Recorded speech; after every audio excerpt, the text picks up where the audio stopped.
अल्हम्दुलिल्लाह नहमदुहु व नस्तईनुहु व नस्तगफिरुहु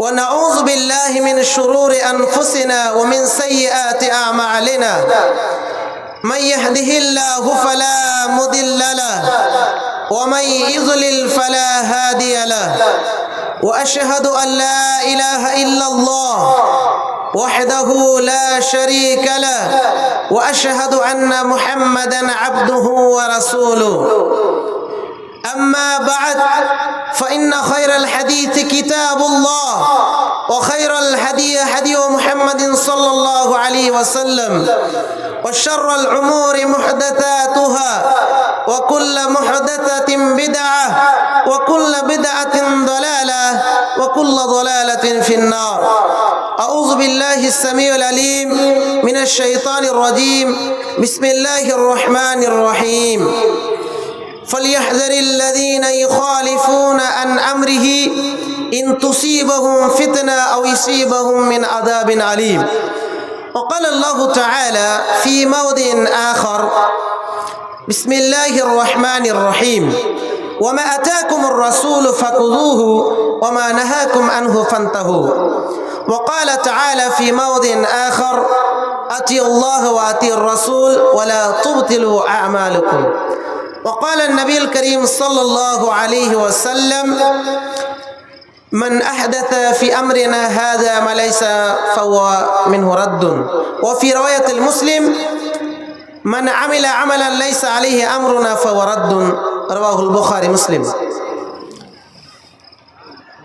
अल्हम्दुलिल्लाह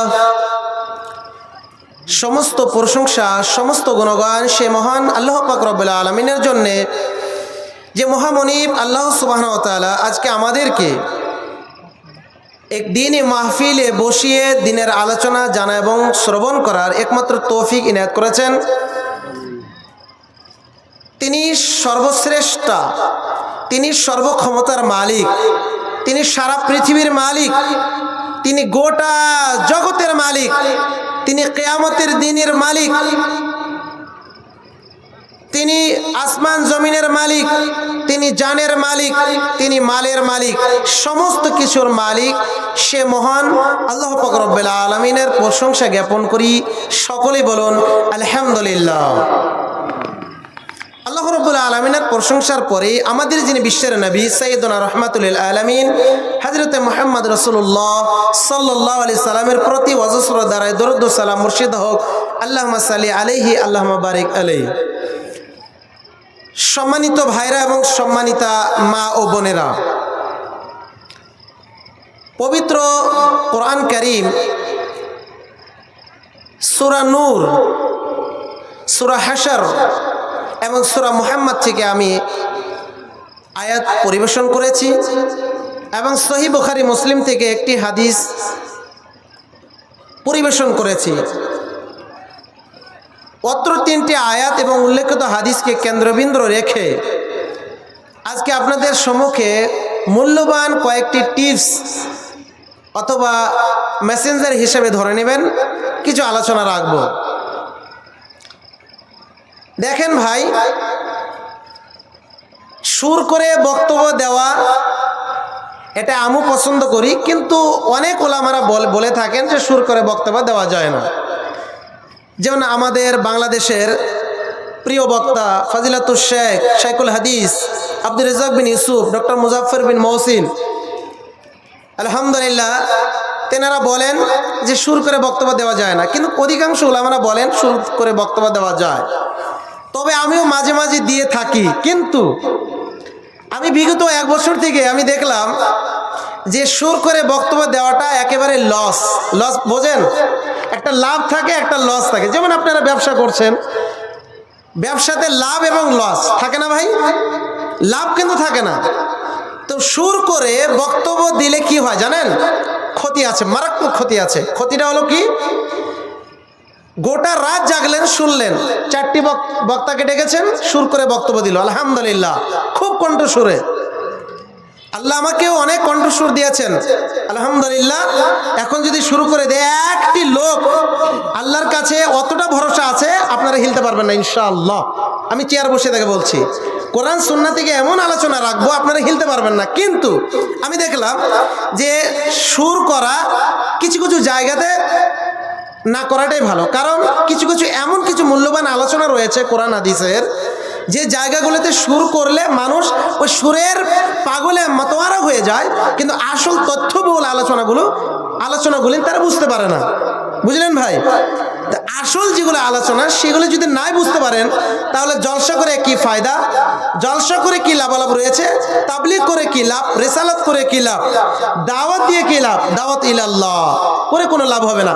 কারণ মানুষকে যদি আপনি প্রশ্ন করেন, ভাই আজকে জলসাতে গিয়েছিলে তুমি, পোড়া বাগানে গিয়েছিল, তো আসাম থেকে যে বক্তা এসেছিল বা উত্তর দিনাজপুর থেকে বক্তা এসেছিল, কি আলোচনা রাখলো, কি বিষয়ে আলোচনা রাখলো, থুলমূল কিছু আলোচনা বলো তো। যদি জিজ্ঞাসা করা যায় একজনও বলতে পারবে না, কারণ সে সুরে মাতোয়ারা হয়ে গিয়েছে, কিন্তু আলোচনা সে বুঝতে পারেনি। তো যাক আলহামদুলিল্লাহ, খারাপ পাবেন না ভাই, যেগুলো ভাইরা আসেন এখানে উপস্থিত, আলহামদুলিল্লাহ উপস্থিত বৈঠক সবারই কাছে আমি ক্ষমা চেয়ে আলহামদুলিল্লাহ আজকে আলোচনাটা অন্তত সুর ছাড়াই আমি আপনাদের কাছে তুলে ধরতে চাই। রাজি আছেন তো ভাই? কারা কারা রাজি আছেন হাত তোলেন তো, হাত তোলেন, সবাই হাত তোলেন। ইনশাআল্লাহ আমরা জলসায় এসেছি কিছু আলোচনা, কিছু টিপস ইনশাআল্লাহ কোরআন এবং সুন্নাহর দলিল সহকারে ইনশাআল্লাহ আমরা নিয়ে যাব। বলেন ইনশাআল্লাহ, ইনশাআল্লাহ বলেন। আল্লাহ সবাইকে তুমি কবুল করো, আল্লাহুম্মা আমিন। একটু তাকবীর দেন, লিল্লাহি তাকবীর, লিল্লাহি তাকবীর, আলহামদুলিল্লাহ। তো সর্বপ্রথম যে টিপস আপনাদের সম্মুখে তুলে ধরবো সেটি হলো সুন্নাহ সম্পর্কে।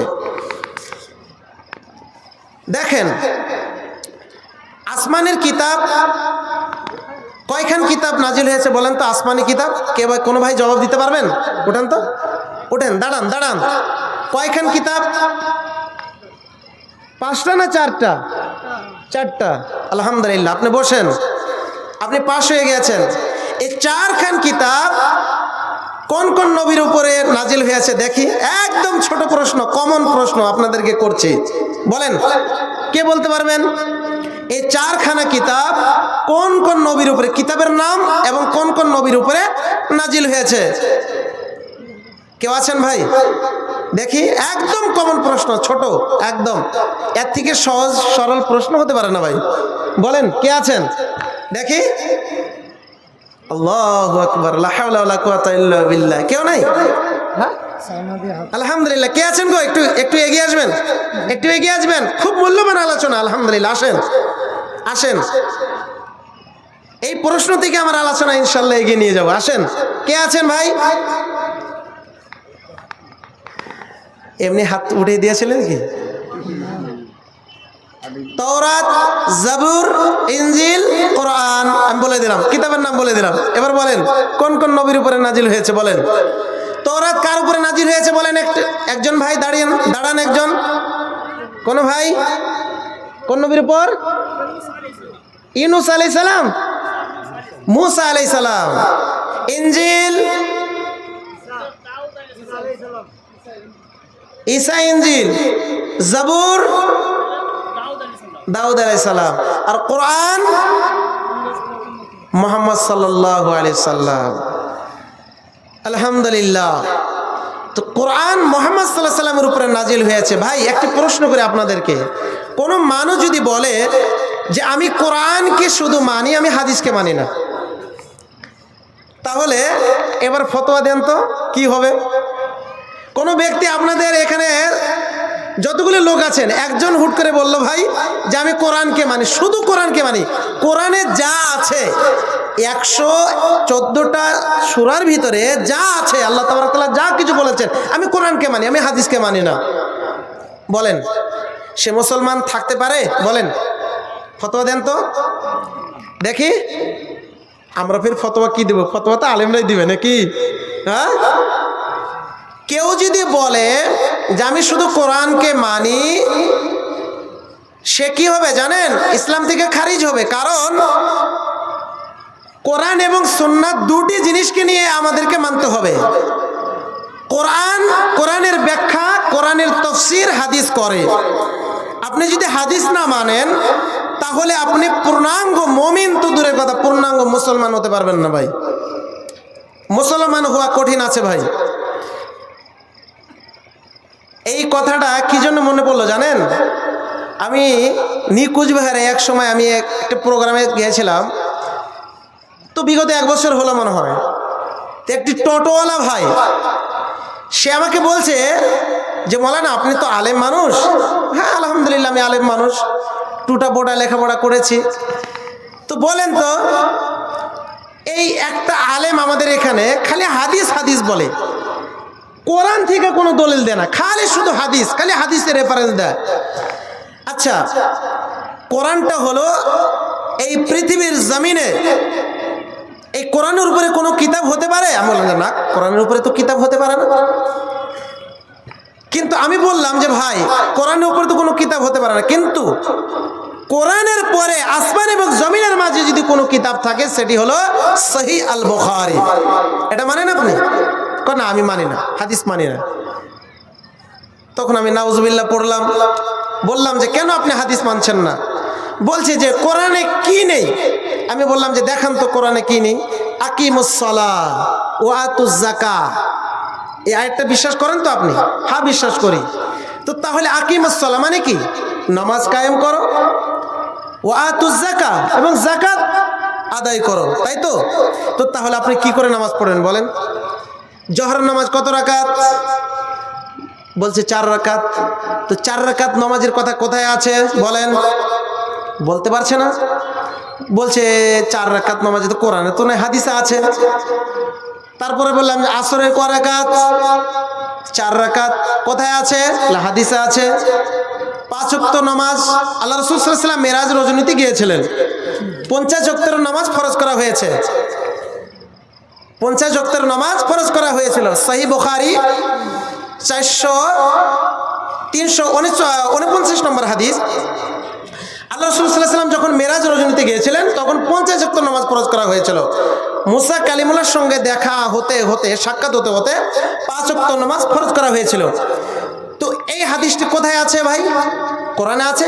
না, এটা তো হাদিসে আছে। তো জাগা, তো তাহলে আপনি যে হাদিস মানছেন না, আপনি বলছেন যে কোরআন মানছি আমি। ওয়াতুজ যাকাত, যাকাত আদায় করতে হবে, এটা বিশ্বাস করেন? হ্যাঁ বিশ্বাস করেন। আপনি যাকাত কি করে দিবেন আপনি বলেন? আপনার ব্যাংকে 1 লক্ষ টাকা আছে, তো আপনি এই টাকাটা কি করে আপনি যাকাত দিবেন? তারপরে আপনার ব্যবসা আছে, দোকান আছে, তিজারত করছেন, এগুলো আপনি যাকাত কি করে দিবেন? যাকাতের বিষয়গুলো কোথায় আছে ভাই? বলে যে হাদিসে আছে। তো হাদিসে আছে, তো আপনি হাদিস মানছেন না, বলছে কোরআন মানছে আমি। না ভাই, এটা ভুল। কোরআনের ব্যাখ্যা তাফসীর হাদিস বলে। হাদিসও আল্লাহর কথা, কোরআনও আল্লাহর কথা। হাদিসও আল্লাহর কথা, কোরআনও আল্লাহর কথা। হাদিস কি? আল্লাহ সুবহানাহু ওয়া তাআলা ওহীর মাধ্যম দিয়ে জিবরিল আমিন আলাইহিস সালাতু সালামের মাধ্যম দিয়ে আল্লাহ রাসূল সাল্লাল্লাহু আলাইহি ওয়াসাল্লামের কাছে পৌঁছে দেন, এর নাম হলো হাদিস। আর কোরআন যেখানে ডাইরেক্ট সরাসরি আল্লাহ সুবহানাহু ওয়া তাআলা স্পষ্টকরণভাবে আলোচনা করেছেন, এর নাম হলো কোরআন। তাহলে হাদিসও আল্লাহর কথা, কোরআনও আল্লাহর কথা। নবী সাল্লাল্লাহু আলাইহি সাল্লাম নিজে থেকে কোনো আলোচনা সাহাবীদেরকে বলেননি, কোনো উম্মতের জন্য কোনো আলোচনা করেননি। নিজে থেকে কোনো বানাওয়াট ভাবে, নিজে থেকে কোনো তৈরি করে কোনো আলোচনা করেননি। আল্লাহ সুবহানাহু ওয়া তাআলা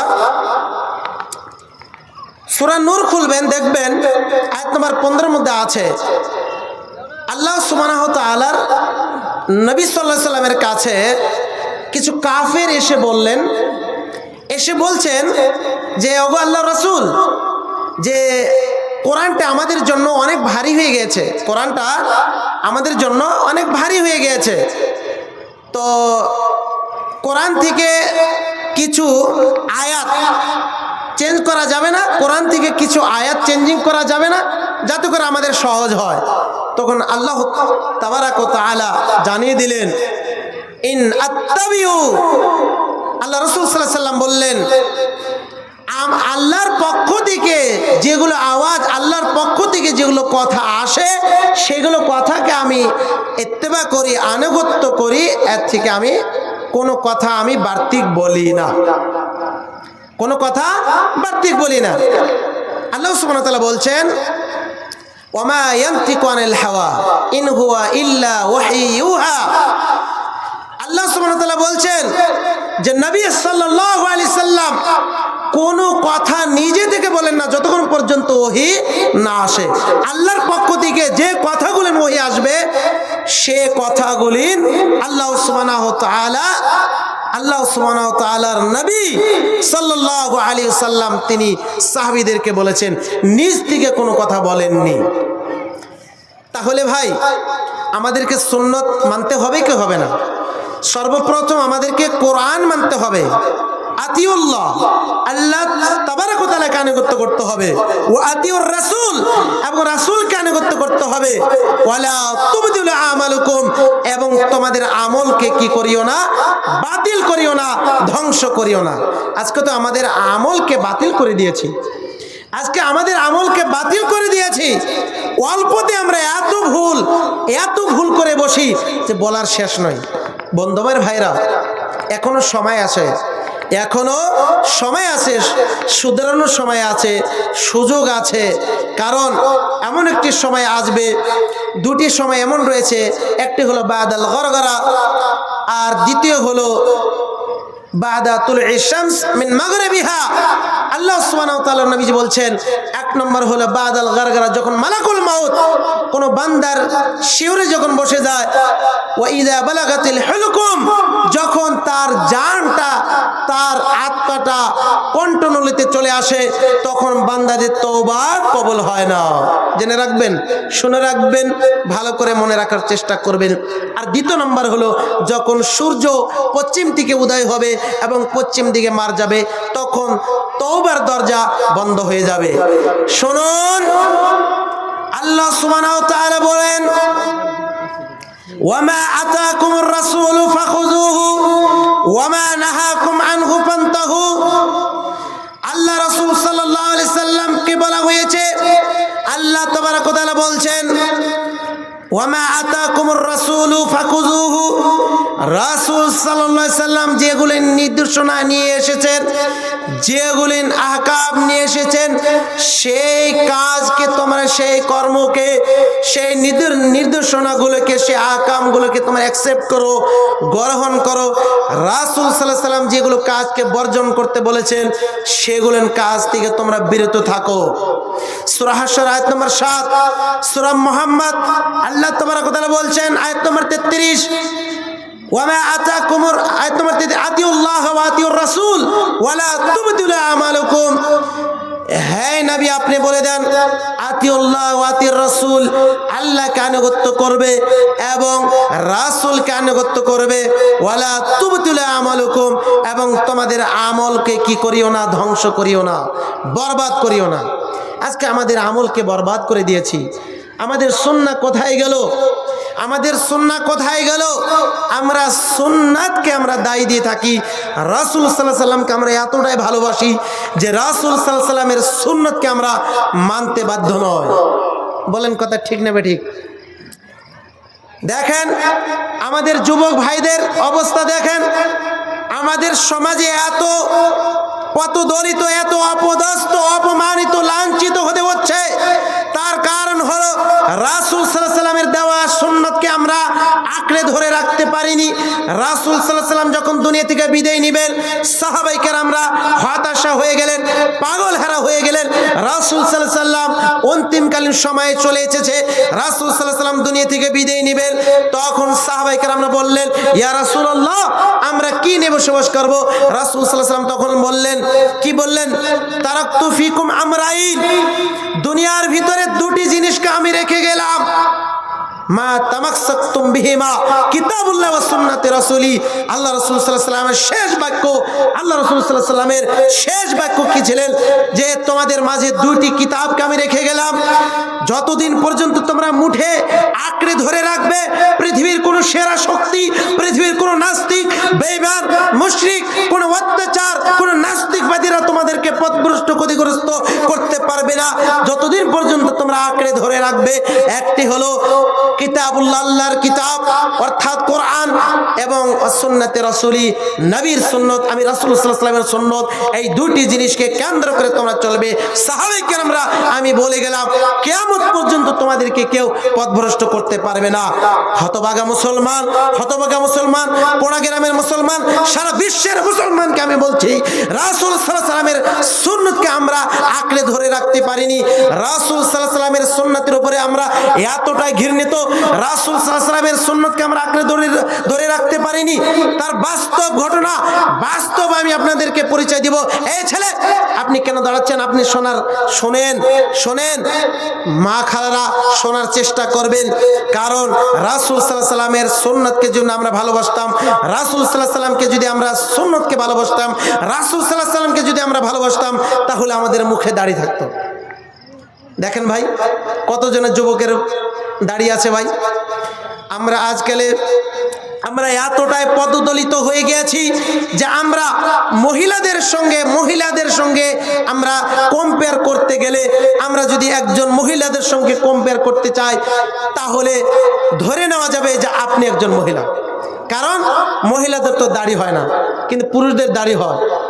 আল্লাহ রাসূল সাল্লাল্লাহু আলাইহি ওয়াসাল্লাম বলেছেন, আউফুল লিহিয়া ওয়া আকতাউশ শাওয়ারিব। আল্লাহ রাসূল সাল্লাল্লাহু আলাইহি ওয়াসাল্লামের হাদিস, ইবনে মাজাহ শরীফের হাদিস, তিরমিজি শরীফের হাদিস। আল্লাহ রাসূল সাল্লাল্লাহু আলাইহি ওয়াসাল্লাম বলেছেন, হে যুবকেরা, ইয়া মুআশশারাশ শাবাব, তোমরা দাড়িকে কি করো? ছেড়ে দাও, এবং মোচকে তোমরা কর্তন করো, মোচকে তোমরা কেটে ফেলো। আজকে যুবকের এমন অবস্থা, সেলুনে গিয়ে, নাপিতের ঘরে গিয়ে, কিংবা আমাদের বাড়িতে আমরা মেশিন, অস্ত্র আমরা কিনে নিয়েছি, ব্লেড, প্রতিনিয়ত আমরা অফিস আদালতে যাওয়ার আগে আমাদের দাড়িটা রাসূল সাল্লাল্লাহু আলাইহি ওয়াসাল্লামের সুন্নতকে আমরা অপমাননা করে, রাসূল সাল্লাল্লাহু আলাইহি ওয়াসাল্লামের সুন্নতকে আমরা জিন্দা গেড়ে রেখে, রাসূল সাল্লাল্লাহু আলাইহি ওয়াসাল্লামের সুন্নতকে আমরা ত্যাগ করে দিয়ে প্রত্যেক দিনে নিয়ত আমাদের যুবক ভাইরা দাড়ি এতটাই চেঁচে ফেলেন। দেখেন আজকে আমাদের সমাজে ফিতনা এত পদদলিত হচ্ছে। মুসলমান কেন মার খাচ্ছে? তার কারণ হলো রাসূল সাল্লাল্লাহু আলাইহি ওয়াসাল্লামের সুন্নতকে আমরা মানি না। রাসূল সাল্লাল্লাহু আলাইহি ওয়াসাল্লামের সাথে প্রতিনিয়ত আমরা বিদ্যাচরণ করছি, রাসূল সাল্লাল্লাহু আলাইহি ওয়াসাল্লামের সঙ্গে আমরা এতটাই বিরোধিতাতে নেমে গিয়েছি, মনে হয় যে রাসূল সাল্লাল্লাহু আলাইহি ওয়াসাল্লামের সঙ্গে রাসূল সাল্লাল্লাহু আলাইহি ওয়াসাল্লাম যতটা বলেছেন তার থেকে আমরা বেশি করে ফেলি। আমি আপনাদেরকে চ্যালেঞ্জ দিয়ে বলছি, কম আমল করে জান্নাত পাওয়া যাবে, বেশি আমল করে জান্নাত পাওয়া যাবে না। বেশি আমল করে জান্নাত পাবেন না আপনি, কম আমল করে আপনি জান্নাত পাবেন। ইসলামের একটা বর্ডার, ইসলামের একটা বর্ডার আছে, ইসলামের একটা বর্ডার আছে, ইসলামের একটা সীমারেখা আছে, ইসলামের একটা সীমারেখা আছে। সেই সীমারেখার ভিতরে আপনার থাকতে হবে। রাসূল সাল্লাল্লাহু আলাইহি ওয়াসাল্লাম যেগুলো কথা বলেছেন, ওয়া মা আতাকুমুর রাসূলু ফাখুযুহু ওয়া মা নাহাকুম আনহু ফান্তাহু, রাসূল সাল্লাল্লাহু আলাইহি ওয়াসাল্লাম যেগুলো কাজ করতে বলেছেন সেগুলো কাজকে আমাদেরকে বাধ্য করতেই হবে, করতে হবে। আর রাসূল সাল্লাল্লাহু আলাইহি ওয়াসাল্লাম যেগুলো কাজকে আমাদেরকে নিষেধ করেছেন, বারণ করেছেন, সেগুলো কাজ থেকে আমাদেরকে বিরত থাকতে হবে। এটাই হলো সুন্নাত। আজকে আমাদের মুসলমানদের এমন অবস্থা, দুরবস্থা কেন? সূরা নূর আয়াত নম্বর 63 আল্লাহ তাবারক ওয়া তাআলা বলছেন, ফালিয়াহযারিল্লাযীনা ইউখালিফুনা আন আমরিহি। আল্লাহ রাসূল সাল্লাল্লাহু আলাইহি ওয়াসাল্লামের সাথে যারা বিদ্যাচরণ করবে, রাসূল সাল্লাল্লাহু আলাইহি ওয়াসাল্লামের সাথে যারা বিরোধিতা করবে, রাসূল সাল্লাল্লাহু আলাইহি ওয়াসাল্লামের সঙ্গে যারা বিরোধিতায় নেমে পড়বে, রাসূল সাল্লাল্লাহু আলাইহি ওয়াসাল্লামের সুন্নাতের সঙ্গে যারা খেলাফ করবে, রাসূল সাল্লাল্লাহু আলাইহি ওয়াসাল্লামের সুন্নতকে যারা ত্যাগ করে চলবে, রাসূল সাল্লাল্লাহু আলাইহি ওয়াসাল্লামের সুন্নতকে যারা এড়িয়ে চলবে, আল্লাহ তাবারক ওয়া তাআলা দুটি তার জন্য আযাব রেখেছেন। এক নম্বর হলো এক নম্বর হলো ইনতুসিবাহুম ফিতনা। দুনিয়ার মধ্যে আল্লাহ তাবারক ওয়া তাআলা মানুষদেরকে এমন ফিতনাতে পথদলিত করে দিবেন, ধ্বংস করে দিবেন, মীমাংসা করে দিবেন। পৃথিবীর জীবনে তার বাস্তব ঘটনা কয়েকটি ঘটনা নেবেন আপনি। বাস্তব ঘটনা আজকে মুসলমানদের দেখেন এমন অবস্থা, দুরবস্থা, অপমানিত, পথদলিত, লাঞ্ছিত আমাদেরকে হতে হচ্ছে। কেন? আমাদের স্ত্রীর স্বামীতে কোনো মিলাপ নেই, জমিন জায়গা নিয়ে আমাদেরকে মারামারি, ছেলে বাবার সঙ্গে কোনো মিলাপ নেই, সমাজে মডেল সারদের মধ্যে কোনো মিল নেই, ইমাম মুয়াজ্জিনের সঙ্গে কোনো মিল নেই, ইমাম মুক্তাদির সঙ্গে মিল নেই। আমাদের সমাজে সীমা লঙ্ঘনকারী আল্লাহ তাবারক ওয়া তাআলা বলছেন, যারা ইসলামের বর্ডারকে পার করে চলবে, যারা ইসলামের বর্ডারকে সীমা লঙ্ঘনকারী চলবে, তাকে আমি দুনিয়ার ভিতরে তাকে এমন লাঞ্ছিত অপমানিত ফিতনা পথদলিত করে দেব। শুধু তাই নয়, আও তুসিবাহুম আযাবিন আলীম, শুধু তাই নয়, মরার পরে তার জন্য ভয়ানক দর্দনাক আযাব তার জন্য অপেক্ষা করছে। বন্ধু আমার ভাইরা, রাসূল সাল্লাল্লাহু আলাইহি সাল্লামকে আমরা অপমাননা করে চলছি। রাসূল সাল্লাল্লাহু আলাইহি সাল্লামের দেওয়া বিধানকে আমরা অপমাননা করে চলছি। কেন চলছি? রাসূল সাল্লাল্লাহু আলাইহি সাল্লামের প্রত্যেকটি কথাকে আমাদেরকে মানতে হবে। রাসূল সাল্লাল্লাহু আলাইহি সাল্লামের দেওয়া সুন্নতকে আমাদেরকে মানতে হবে। একটি হাদিস, কিতাবুন নিকাহ, হাদিস সংখ্যা 5063 নম্বর হাদিস, আম্মা জান আয়েশা সিদ্দিকা রাদিয়াল্লাহু তাআলা আনহার কাছে তিনজন সাহাবী এসে বললেন, আম্মা জান আয়েশা, আল্লাহ রাসূল সাল্লাল্লাহু আলাইহি সাল্লামের আমল কি? আল্লাহ রাসূল সাল্লাল্লাহু আলাইহি সাল্লামের আমল কি? আল্লাহ রাসূল সাল্লাল্লাহু আলাইহি সাল্লাম কি কি আমল করে? তখন আম্মা জান আয়েশা সিদ্দিকা রাদিয়াল্লাহু তাআলা আনহা তিনি বললেন, রাসূল সাল্লাল্লাহু আলাইহি সাল্লাম এমন এমন আমল করেন, এমন এমন আমল করেন, বলে দিলেন, সব ডিটেলস বলে দিলেন। তখন তিনজন সাহাবীর মধ্যে তারা মন্তব্য করতে শুরু করে দিল। একজন সাহাবী বললেন যে আমি সারা জীবন বিবাহই করব না, সারা জীবন আমি বিবাহই করব না, আমার জীবনটা আল্লাহর জন্য আমি ত্যাগ করে দিলাম।